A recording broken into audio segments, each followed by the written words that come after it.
Hi guys, today topic మనశ్శాంతి. ఏమిటి మనశ్శాంతి అనేది? మనిషికి మోస్ట్ ఇంపార్టెంట్. మనశ్శాంతి ఉంటే ఏదైనా సాధించగలరు. Let's start it. Ramayya, Somayya ఇద్దరు ఇరుగు పొరుగు వాళ్ళు. రామయ్య పేద కుటుంబానికి చెందిన రైతు, సోమయ్య పెద్ద భూస్వామి. రామయ్య ఎప్పుడూ ఉల్లాసంగా హాయిగా ఉండేవాడు. ధనం లేకపోయినా ఎంతో సంతోషంగా సంతృప్తిగా జీవితం గడిపేవాడు. సోమయ్య ఎప్పుడూ అదో రకంగా ఏదో ఆలోచనలో ఉండేవాడు. రాత్రిపూట అతనికి సరిగ్గా నిద్ర పట్టేది కాదు.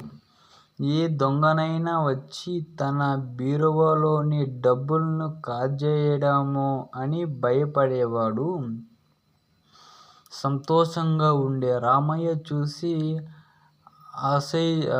అసహ్యపడేవాడు సోమయ్య. ఒకరోజు సోమయ్య రామయ్యని పిలిచి, "నువ్వు పేదవాడివి, ఈ డబ్బుతో హాయిగా జీవించు" అని కొంత డబ్బు ఇచ్చాడు. రామయ్యకు కృతజ్ఞతలు తెలిపి వెళ్ళిపోయాడు. చీకటి పడింది. రాత్రంతా రామయ్యకు కంటి మీద కనుక లేదు. డబ్బు పెట్టే వంకే చూస్తూ కాలం గడిపాడు. రామయ్యకు భయం, అశాంతి ఇప్పుడు రామయ్యకు పట్టింది.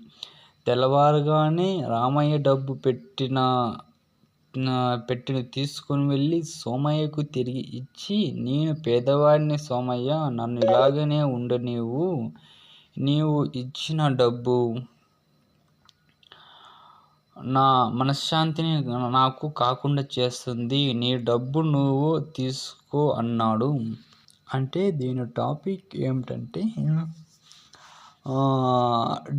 డబ్బే మనశ్శాంతి ఇవ్వదు. అంటే డబ్బు లేకపోయినా కూడా సుఖంగా ఉండొచ్చు ఏదంటే కొన్ని సందర్భాల్లో.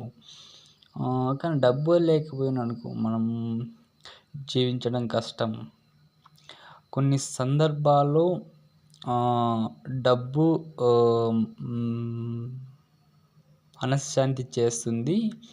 కొన్ని సందర్భాల్లో డబ్బు లేకపోయినా కూడా మనశ్శాంతి చేస్తుంది. ఇది ఈరోజు కాన్సెప్ట్.